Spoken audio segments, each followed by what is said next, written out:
ಗುತ್ತಿಗೆದಾರ ಸಂಘದ ಅಧ್ಯಕ್ಷರು ಸರ್ ಮಾತಾಡಿರುವಂತದ್ದು ತಮ್ಮ ಇಲಾಖೆ ಮತ್ತೆ ಬೋಸರಾಜು ಅವರ ಇಲಾಖೆಯಲ್ಲಿ ಕುಟುಂಬಗಳ ಕೈವಾಡ ಜಾಸ್ತಿ ಇದೆ. ಜೊತೆಗೆ ಕಾಣದ ಕೈ ಒಂದು PWD ಇಲಾಖೆಯಲ್ಲಿ ಕೆಲಸ ಮಾಡುತ್ತೆ. ಸ್ಪೆಷಲ್ LOCಗಳನ್ನ ಕೊಡ್ತಾರೆ, ಪ್ರಿಯಾರಿಟಿ ಮೇಲೆ ಕೊಡಲ್ಲ, ಕುಟುಂಬದ ಕೈವಾಡ ಅನ್ನೋ ರೀತಿಯಲ್ಲಿ ಆರೋಪ ಮಾಡಿದೆ. ನಮ್ ಬಂದ್ ಹೇಳ್ಬೇಕು ಅವ್ರಿಗೆ ಯಾವ ರೀತಿ ಕೊಡ್ಬೇಕಂತ ಅವ್ರ ಜೊತೆ ಚರ್ಚೆ ಮಾಡಿದ್ದೀವಿ. ಚರ್ಚೆ ಮಾಡಿ ಕೊಟ್ಟಿದ್ದೀವಿ. ಮೊದಲು ಸಣ್ಣವ್ರಿಗೆ ಅಂತ ಹೇಳಿದ್ರೆ ಸಣ್ಣವ್ರಿಗೆ ಪ್ರಯಾರಿಟಿ ಕೊಟ್ಟಿದ್ದೀವಿ. ಇನ್ನು ಸ್ಪೆಷಲ್ LOC ಕೊಡಲಿಕ್ಕೆ 20% ನಮ್ಮ ಇಲಾಖೆಗೆ ಅಧಿಕಾರ ಇದೆ, ಮುಂಚೆಯಿಂದ ನಡೆದು ಬಂದಿದೆ. ಅದನ್ನು ನಾವು ಕೊಡ್ತೀವಿ. ಹೊರತಾಗಿ ಒಳ್ಳೇದು ಮಾಡಲಿಕ್ಕೆ ಪ್ರಯತ್ನ ಮಾಡಿದ್ವಿ. ಮತ್ತೇನಾದ್ರು ಸಲಹೆ ಇದ್ದರೆ ಹೇಳಬೇಕು, ಅದು ಏನು ಯಾವ ರೀತಿ ಮಾಡಬೇಕಂತ. ಸೊ ಹೇಳಿದ್ರೆ ಅದನ್ನು ಅಡಾಪ್ಟ್ ಮಾಡಲಿಕ್ಕೆ ಪ್ರಯತ್ನ ಮಾಡ್ತೀವಿ. ಬೋಸರಾಜು ಅವರ ಮಗನ ಬಗ್ಗೆ ನೇರ ಆರೋಪ ಇದೆ ಸರ್. ರವಿ ಬೋಸರಾಜು ಅವರು ಎಲ್ಲ ಇಲಾಖೆಗಳಲ್ಲಿ ಮಧ್ಯವರ್ತಿ ತರ ಅವರೇ ಇಂಟರ್ಫಿಯರ್ ಆಗ್ತಾರೆ. ಇಲ್ಲ, ಅದನ್ನ ಗೊತ್ತಿಲ್ಲ ನಮ್ಗೆ. ಆ ಬೇರೆ ಇಲಾಖೆ ಬಗ್ಗೆ ನಾವು ಹೇಳಲಿಕ್ಕಾಗಲ್ಲ. ಸ್ಪೆಷಲ್ LOC ಕೊಡ್ತಾರೆ, ಪ್ರಿಯಾರಿಟಿ ಮೇಲೆ ಕೊಡಲ್ಲ ಅಂತ ಸರ್ ಆರೋಪ.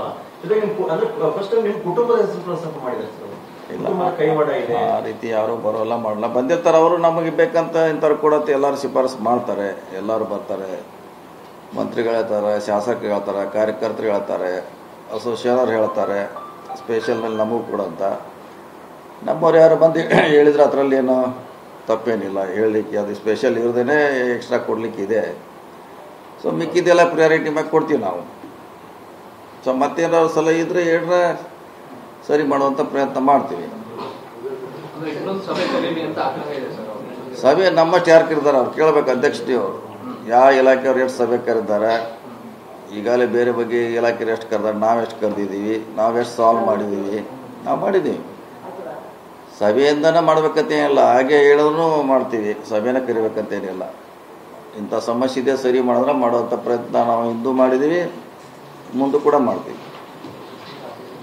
ನಿಮ್ಮ ಇಲಾಖೆಯಲ್ಲಿ ಯಾರೋ ರವೀಂದ್ರ ಅಂತ ನಿಮ್ಮ ಆಪ್ತರೊಬ್ರು ತುಂಬಾ ಫೈಲ್ಗಳನ್ನ ಬಾಕಿ ಇಟ್ಕೊಂಡಿದ್ದಾರಂತೆ, ಕಮಿಷನ್ ಕೂಡ ಕೇಳ್ತಾರೆ ಅಂತ ಮಂಜುನಾಥ್ ಅಂತ ಗುತ್ತಿಗೆದಾರರು ಅವರು ನಿಮ್ಮ ಆಪ್ತರ ವಿರುದ್ಧ ಮಾತಾಡಿದ್ದಾರೆ ಸರ್. ಯಾರೋ ರವೀಂದ್ರ ಅಂತ. ರವೀಂದ್ರ ನಮ್ಮಲ್ಲಿ ಯಾರು ಇಲ್ಲ, ಇಲ್ಲಿ ಆಫೀಸಿಯಲ್ ಅದಾರ. ಏನು ತರ್ತಾರೆ? ಅಲ್ಲ, ಅವ್ರು ತುಂಬಾ ಬಿಲ್ ಇಟ್ಕೊಂಡಿದ್ದಾರೆ, ಕಮಿಷನ್ ಕೊಡದೇ ಇದಕ್ಕೆ ಪೆಂಡಿಂಗ್ ಇಟ್ಕೊಂಡಿದ್ದಾರೆ ಅಂತ. ಅಲ್ಲ, ರವೀಂದ್ರ ಯಾರು ಅವರು? ನಮ್ಮ ಇಲಾಖೆಯಲ್ಲಿ ಯಾರು ಇಲ್ಲ ಸರ್ ರವೀಂದ್ರ ಅನ್ನೋರು. ಇರ್ಬೋದು. ನಮ್ಮಲ್ಲಿ ಯಾರು ಬರೋಲ್ಲ, ನಮ್ಮ ಆಫೀಸ್ನಾಗ ಅಷ್ಟೇ ಗೊತ್ತು. ಅಲ್ಲಿ ಯಾರು ಇಲಾಖೆಯಲ್ಲಿ ಅಲ್ಲೆಲ್ಲಿ ಬೇರೆ ಕಡೆ ಇದ್ರೆ ನಮ್ಮ ಗಮನಕ್ಕೆ ಬರೋದಿಲ್ಲ. ಅದು ಹೇಳಿದ್ರೆ ಸ್ಪೆಸಿಫಿಕ್ ಆಗಿದ್ದರೆ ನಾವು ಗಮನ ಹರಿಸ್ತೀವಿ, ಹೇಳಬೇಕಲ್ಲ. ಈಗ ನಮ್ಮ ಗಮನಕ್ಕೆ ತಂದ್ರೆ ನಾವೇನು ಕೇಳ್ತೀವಿ ಅವ್ರಿಗೆ.